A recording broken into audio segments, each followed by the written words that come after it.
नमस्कार, जन टीवी उत्तराखंड में आप सभी का स्वागत है। मैं हूं आपके साथ प्रियंका तिवारी। खबरों को विस्तार से जानेंगे, लेकिन उससे पहले एक नजर हेडलाइंस पर। उत्तराखंड के जंगलों में 4 दिन से लगी आग। 11 जिलों में 1780 एकड़ जंगल प्रभावित। सेना के हेलीकॉप्टर लगाए गए। सीएम धामी ने किया हवाई सर्वे। हल्द्वानी में ली बैठक। उत्तराखंड में निकाय चुनाव करवाने पर संशय। कांग्रेस ने लगाए आरोप। कहा, समय पर चुनाव कराने की नीयत नहीं सरकार की। जब भी हो कांग्रेस तैयार है। उत्तराखंड में अगले साल होंगे 38वें राष्ट्रीय खेल। अंतिम दौर में तैयारियां। प्रतियोगिताओं के हिसाब से मैदानों का किया जा रहा नवीनीकरण। हालांकि इलेक्शन के चलते कार्यों में हुई देरी। रामनगर में बाघ की दहशत खत्म। वन विभाग ने किया ट्रैंकुलाइज। हैदराबाद भेजे गए सैंपल किसान का बनाया था निवाला।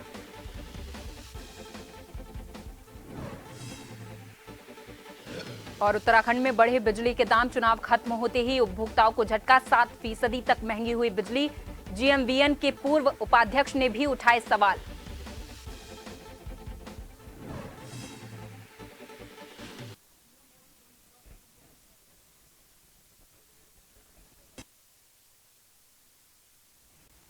बढ़ेंगी खबरों की ओर। कैबिनेट मंत्री गणेश जोशी ने गढ़ी कैंट में मुख्यमंत्री घोषणा के अंतर्गत लगभग 12 करोड़ की लागत से बनने जा रहे सामुदायिक भवन के निर्माण कार्यों का स्थलीय निरीक्षण किया है। बता दें कि कैबिनेट मंत्री गणेश जोशी ने निर्माण कार्यों का मौका मुआयना कर मौजूद कार्यदायी संस्था के अधिकारियों को सामुदायिक भवन के निर्माण कार्य समय से पूर्ण करने के निर्देश दिए हैं। वहीं इसी क्रम में मंत्री गणेश जोशी ने किसी भी हाल में दीपावली तक सामुदायिक भवन के निर्माण कार्य पूरे करने के निर्देश दिए हैं।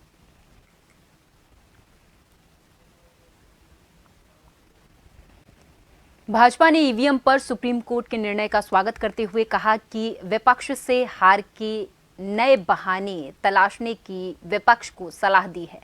इसी क्रम में प्रदेश प्रवक्ता सुरेश जोशी ने कहा कि सुप्रीम कोर्ट के फैसले के बाद अब इस चुनावी प्रक्रिया पर बहस बंद कर देश को आगे बढ़ाने वाले नए कदम उठाने चाहिए। साथ ही प्रदेश कांग्रेस नेताओं पर तंज कसते हुए कहा कि भाजपा 5 सीटें जीतने जा रही है और कांग्रेस हार के नए बहाने तलाश रही है। हार बिल्कुल एकदम निश्चित दिखने लगी है, तो इसलिए फिर उन्होंने ईवीएम की बात कहना शुरू कर दिया, क्योंकि अभी तक वो चुनाव में और मुद्दों तक मैं बात कर रही थी। अब जब पहली और दूसरे चरण का मतदान हुआ है तो उसमें एक तरफा भारतीय जनता पार्टी चुनाव जीत रही है मोदी जी के नेतृत्व में। इसलिए कांग्रेस के अंदर एक बौखलाहट और एक घबराहट है। जब माननीय उच्चतम न्यायालय ने भी इस बात को स्वीकार कर लिया है कि भाई ईवीएम सही है, ईवीएम में कोई दिक्कत नहीं है, तो लेकिन उसके बावजूद भी इस तरह का आरोप प्रत्यारोप लगाना, वो मुझे लगता है कहीं न कहीं एक तो देश के लोकतंत्र को वो लोग कमजोर करना चाहते हैं और साथ ही साथ जो है हार उनको निश्चित दिख रही है, इसलिए ये बौखलाहट है। बीजेपी नेता खेम सिंह ने कहा कि पार्टी के भीतर छोटी छोटी बातों को लेकर मनभेद होते हैं, जिसको लेकर उन्होंने अपनी बातें प्रदेश अध्यक्ष महेंद्र भट्ट के सामने रखी हैं और उन्होंने कहा कि इस बारे में पहले ही वो प्रदेश अध्यक्ष और महामंत्री संगठन से भी अपनी बात कर चुके थे। बता दें कि कुछ दिनों से टिहरी विधानसभा में भाजपा नेताओं के बीच बयानबाजी से बीजेपी पार्टी पूरे तरीके से असहज नजर आ रही है, जिसको लेकर आज महेंद्र भट्ट ने टिहरी के 3 नेताओं को तलब किया था। अध्यक्ष जी ने बुलाया था और वो सामान्य बात जो होती है पार्टी के, इसी बारे में बात हुई थी। वही सामान्य बातों में मुख्य तौर से क्या क्या रखा, क्या कुछ ऐसे बिंदु क्या रहे? नहीं, वो संगठन से संबंधित बिंदु थे, वैसे कोई। आप इतना नाराज क्यों है कि आपने सोशल मीडिया पे और आपको फिर बुलाना पड़ गया पार्टी को? आप तो बड़े निष्ठावान पार्टी का कार्यकर्ता है, आप नहीं लिखते थे। नहीं, हम तो निष्ठावान है भी और रहेंगे भी। और बाकी ऐसा है, पार्टी के अंदर मनभेद भी होते हैं, ऐसा नहीं है, लेकिन ऐसी कोई बात नहीं है। रूटीन में जैसे अध्यक्छ हम बात करने जाते हैं वैसी बात है। आपके दिल में ऐसी क्या बात चुभ गई थी? नहीं, कहीं पे ऐसा नहीं है, छोट छोट बातें होती हैं आपस में, तो मनभेद भी हो जाते हैं। हर चीज से मैं कोई चीज कहूँ तो हर कोई उस चीज के लिए वो नहीं होगा कि हाँ कि ठीक बोल रहे हैं। दूसरा माना कोई बोल रहा है तो मैं भी उस बात के लिए नहीं कि मैं एकदम तैयार हो जाऊंगा, ऐसा कुछ नहीं है। कांग्रेस प्रदेश अध्यक्ष रहते हुए किशोर उपाध्याय ने तत्कालीन मुख्यमंत्री हरीश रावत को अपने पत्रों से असहज करने के बाद अब ये बम भाजपा में फोड़ना शुरू कर दिया है। बता दें कि किशोर उपाध्याय के पत्र बम को लेकर टिहरी भाजपा में खलबली मचने के साथ ही उत्तराखंड बीजेपी में अनुशासन की पोल पत्ती खुल गई है। इस मामले को लेकर जब प्रदेश अध्यक्ष महेंद्र भट्ट ने उन्हें प्रदेश मुख्यालय में तलब किया, उसके बाद किशोर उपाध्याय के सुर बदले बदले नजर आए।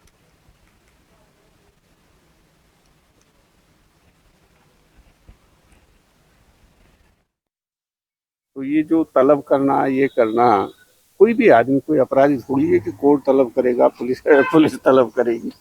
तो थोड़ा सा जरा भाषा का संयम रखना चाहिए हम लोगों को। आप बुरा मत मानो।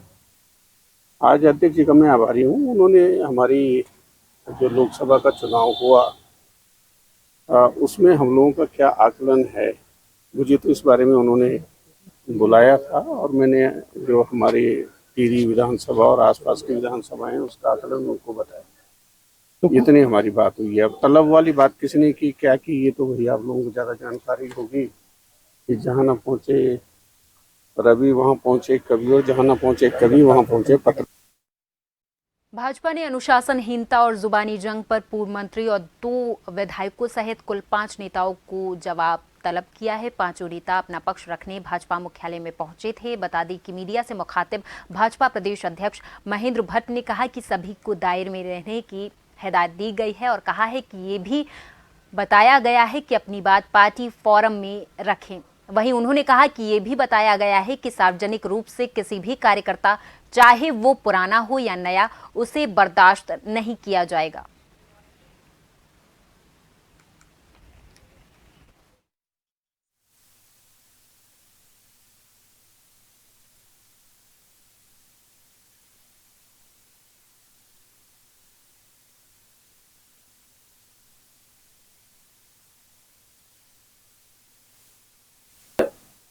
पिछले कुछ दिनों से समाचार पत्रों में और विभिन्न चैनलों में पार्टी के अंदर की कुछ गतिविधियों के बारे में चर्चाएं आ रही थी। आज मैंने उन सब लोगों को बुलाया है, अनुशासन के दायरे में रहने के लिए कहा है। कोई भी विषय होता, हमारा प्लेटफॉर्म होता पार्टी का, हर कार्यकर्ता अपनी बात वहां तक पहुंचानी है। सार्वजनिक बयानबाजी किसी भी रूप में किसी भी कार्यकर्ता की, चाहे वो पुराना हो चाहे नया हो, इस प्रकार की बयानबाजियों पर रोक लगे, ऐसा हमने उनको बकायदा निर्देशित भी किया है और ये मैसेज सबके लिए है।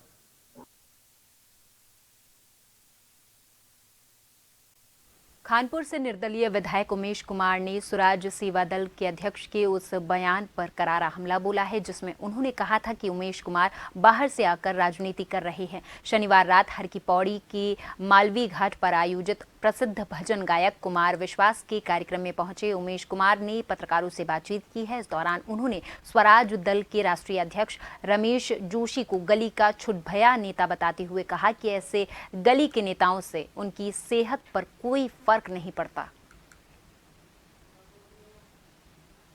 हर गली में 4 नेता छुटभैया ऐसे घूम रहे हैं जो दूसरों के नाम पर अपना नाम बनाने का प्रयास करते हैं। कौन स्वराज दल, कैसा दल, कौन सा दल, ये तो उन्हीं को पता होगा। और मैं कहता हूं जिन नेताओं को भाषा का संयम नहीं है, और बात रही डीजीपी की पैरवी करने की या एसएसपी की पैरवी करने की, तो भैया ऐसा है जितना दम हो तुमने और उनमें सब लगा लेना। मेरे से कोई फर्क नहीं पड़ता। मैं राजनीति दिल से करता हूं, दिमाग से नहीं करता, और यहां तक अपने दम पर आया हूं। चंपावत जिले के लोहाघाट के दिगाली चोड़ क्षेत्र वर्षों से पेयजल समस्या से जूझ रहा। ग्रामीणों के द्वारा कई बार जल संस्थान और प्रशासन से समस्या के समाधान की मांग की गई है, पर कोई संज्ञान नहीं लिया गया है। विभाग के इस रवैये से आक्रोशित क्षेत्र के जनप्रतिनिधियों और ग्रामीणों ने रविवार को पूर्व जिला पंचायत सदस्य पुष्कर सिंह बोहरा की अध्यक्षता में आपात बैठक बुलाई। पुष्कर सिंह बोहरा और जनप्रतिनिधियों ने बताया कि दिगाली चोड़, बाकू, धूरा और बुरकिल्ला तोक में भीषण पेयजल संकट छाया हुआ है।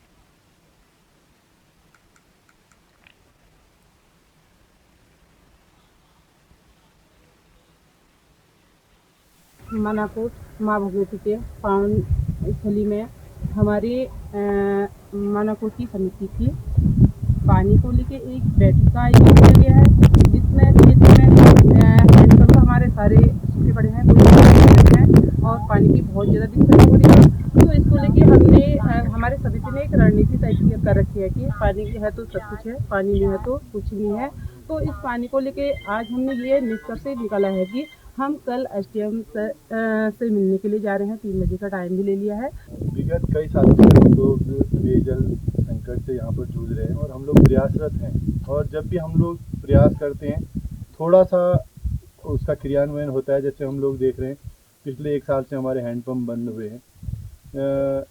This is because of the negligence of जल संस्थान, मैं कहूँगा, क्योंकि नेग्लिजेंसी इसलिए क्योंकि जल संस्थान ने पिछले 1 साल से हम लोग प्रयासरत हैं, कोशिश कर रहे हैं, उनको अवगत कराया हमने हैंडपम्प खराब है, लेकिन वो लोग सुनने को तैयार नहीं है। 1 आध हैंडपम्प थे वो भी इस बार बंद हो गए हैं। नगर क्षेत्र के वार्ड संख्या 7 जोगियाना अठूरवाला में मुख्य मार्ग के किनारे अंग्रेजी शराब का ठेका खोले जाने की सूचना मिलते ही स्थानीय ग्रामीण आक्रोशित हो गए, नारेबाजी कर विरोध प्रदर्शन करने लगे। बता दें कि जहां पर ये ठेका खोला जा रहा है उसके सामने ही 200 मीटर की परिधि के अंदर राजकीय प्राथमिक विद्यालय और मंदिर है। इसलिए ग्रामीणों का कहना है कि अगर यहां पर अंग्रेजी शराब का ठेका खोला जाता है तो विद्यालय में पढ़ने वाले बच्चों के साथ ही धार्मिक भावनाओं को आहत होने का भय है। सरकार कहती है नशा छोड़ो, एक तरफ सरकार कहती है शिक्षा के इसमें जाओ, आप रोजगार करो, तो रोजगार क्या दे रही है सरकार? ये ठेके खोल के रोजगार दे रही है, ये रोजगार नहीं चलेगा। एक तरफ हमारी माताएं बहनें यहाँ सब आस पड़ोस है, सामने मंदिर है, स्कूल है, 10 तरीके की सार्वजनिक चीजें हैं, यहाँ पर ये चीजें कदाचित नहीं खुलनी चाहिए। इसके हम सख्त खिलाफ है। श्री हनुमान चालीसा संगठन इसका पूर्ण रूप से विरोध करेगा। अगर सरकार नहीं मानेगी तो हम यहीं बैठ जाएंगे, हम तब तक नहीं उठेंगे जब तक ये ठेका बंद नहीं होगा। ये है कि यहाँ पे विद्यालय है, गवर्नमेंट विद्यालय है यहाँ पे, उसके ठीक सामने ठेका खुलना है, इसका हम विरोध करेंगे। दूसरा पॉइंट इसके सामने ठीक मंदिर है हमारा, भैरव का मंदिर है हमारा, शिव का मंदिर है हमारा, माता का मंदिर है हमारा, और उसके ठीक सामने ठेका खुलना, इसका अच्छी तरह विरोध होगा। हम अपने अंतिम सांस तक इसको ठेका नहीं खोलने देंगे, क्योंकि हमारे सामने मंदिर है, स्कूल है, पीछे हमारे घर अगल बगल बने हुए हैं। मैं उत्तराखंड राज्य आंदोलनकारी भी हूँ और मैं इसका पुरजोर विरोध करूँगा। हमारे बच्चे महिलाएं सुबह शाम सुबह घूमते हैं, बच्चे छोटे बच्चे खेलने जाते हैं, तो इससे ठेका यहाँ पे रहेगा तो जो दारू पिएगा। यहाँ रुकेंगे एक छोटे से ब्रेक के लिए। ब्रेक के बाद भी खबरों का सिलसिला लगातार जारी है।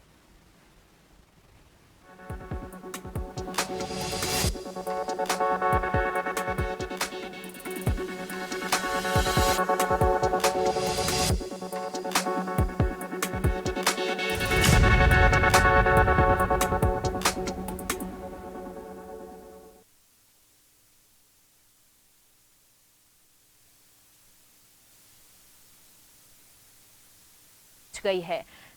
बताते चले कि ग्रामीण इलाकों में इस दौरान 2 दिनों तक हल्की बूंदाबांदी भी देखने को मिल गई थी। आज जब पहाड़ों में अचानक मौसम साफ हो चला तो इस दौरान यहाँ के स्थानीय लोगों ने थोड़ी बहुत राहत की सांस जरूर ली है। बता दें कि मौसम विभाग की जानकारी पहाड़ों में बिल्कुल सटीक साबित होती हुई नजर आ रही है। आप तस्वीरों में देख सकते हैं कि किस तरीके से आज भी ऊंची चोटियों में कई फीट बर्फ की चादर देखी जा सकती है, जो कि आप तस्वीरों में साफ तौर पर देख सकते हैं।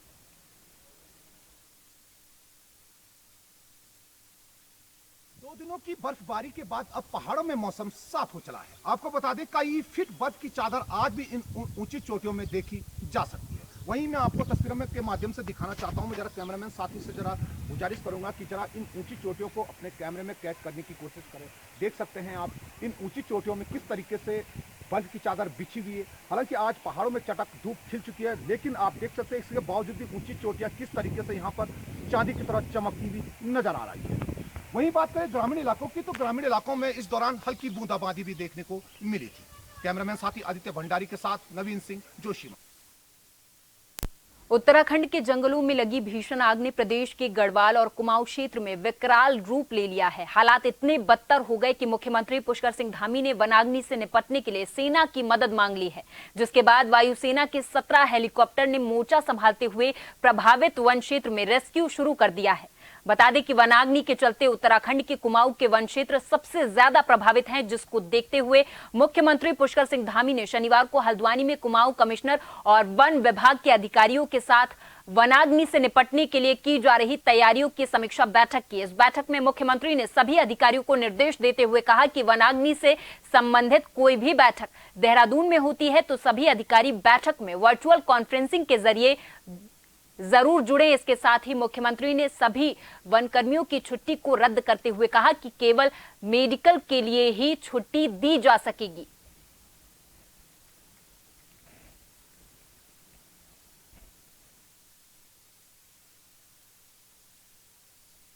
छुट्टियां सबकी इस समय वन विभाग की कैंसिल कर दी गई हैं। सभी को कह दिया है कि छुट्टियां हर हाल में कैंसिल, सिवाय मेडिकल के अलावा कोई जो है छुट्टी पर नहीं जाएगा जब तक ये फायर का काम चल रहा है, क्योंकि ये हमारे लिए बहुत महत्वपूर्ण समय है। जहां अभी राज्य में 4 धाम यात्रा भी शुरू हो रही है, पर्यटकों का ये सीजन भी शुरू हो गया है, तो ऐसे समय में आग ज़्यादा लगने से प्रदूषण भी फैलता है और जो हमारे राज्य का पर्यावरण है वह भी खराब होता है। तो इस सबको कहा है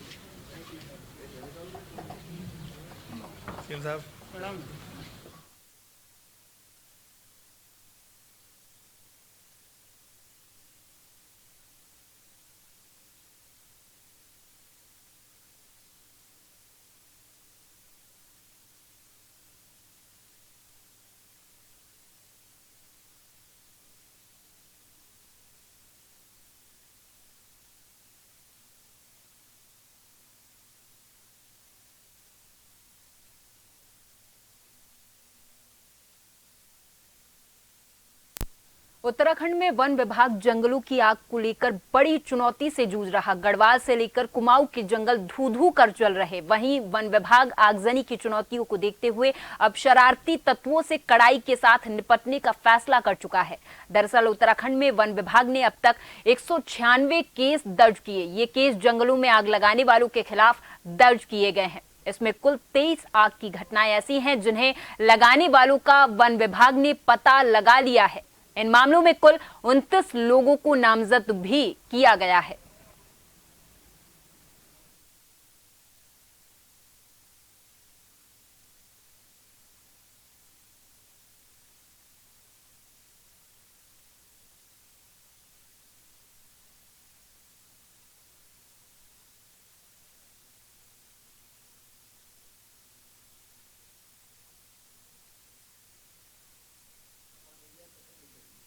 सरकार के स्तर से निर्देश दिए जा चुके हैं कि संबंधित डीएफओ घटना स्थल पर स्वयं जाएंगे और आज हमारे मैक्सिमम डीएफओ जहां जहां भी सही घटनाएं हो रही हैं वो फील्ड में, और अगर किसी की लापरवाही पाई जाएगी तो निश्चित रूप से उसके खिलाफ कार्रवाई की जाएगी, चाहे वो डीएफओ हो या नीचे के स्तर का कर्मचारी हो।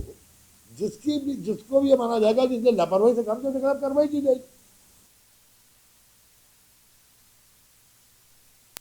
उत्तराखंड में बढ़ रही वनाग्नि की घटनाओं को लेकर वन विभाग अब सख्त कार्रवाई कर रहा। तो वहीं मीडिया से मुखातिब होते हुए वन मंत्री सुबोध उनियाल ने कहा कि उत्तराखंड में अभी तक कुल 544 वनाग्नि की घटनाएं हुई हैं, जिनमें से लगभग 656.55 हेक्टेयर वन भूमि प्रभावित हुई है। वहीं वन मंत्री सुबोध उनियाल ने कहा कि विभाग के द्वारा सभी व्यवस्थाओं को दुरुस्त किया जा रहा है, साथ ही इसमें रिलीफ फंड की व्यवस्था भी की गई है।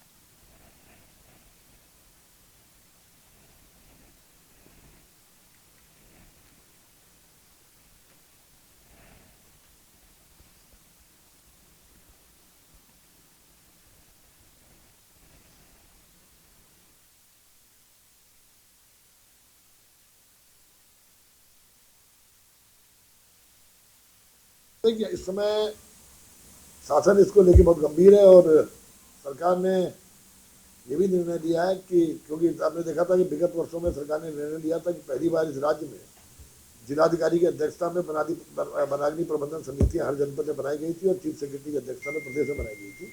और इसका 2 फायदा हमें मिला। इसका फायदा ये मिला था कि डिजास्टर रिलीफ फंड से भी तत्काल हम लोगों को धन उपलब्ध हुआ था और जिससे कि एक प्रभावी अंकुश लगाने में सफलता मिली है। इस समय भी 2-3 जनपदों में डिजास्टर रिलीफ फंड से जिलाधिकारी ने पैसा रिलीज भी किया है। और इसके अलावा जो सबसे महत्वपूर्ण निर्णय है कि पहली बार शासन स्तर पर ये निर्णय लिया गया कि सभी जिलाधिकारियों को लिखा गया है कि ग्राम विकास अधिकारियों को भी रिक्रूट करें वनाग्नि के रोक के लिए, उस पर अंकुश लगाने के लिए, और जिला प्रशासन गाड़ियां भी उपलब्ध कराए। उत्तराखंड में कुमाऊं के जंगल जगह जगह धधक रहे, जिसमें से नैनीताल और पिथौरागढ़ प्रमुख हैं। कुमाऊं के 6 जिलों में शुक्रवार शाम तक कुल 337 घटनाएं घटी, जिसमें से 430.65 हेक्टेयर भूमि में आग लगी है और इससे जंगलों को 8,99,740 का नुकसान हुआ है। मुख्य वन संरक्षक के कार्यक्षेत्र के अंतर्गत आने वाली 14 डिवीजन में कई जगह आग लगी हुई है। पूरे कुमाऊं क्षेत्र की अगर बात करें तो शुक्रवार शाम तक कुल 337 घटनाएं दर्ज की गई हैं। इसमें वन क्षेत्र के 430.65 हेक्टेयर भूमि में आग लगी है। इस आग से जंगलों को 8,99,740 रुपए का नुकसान हुआ है।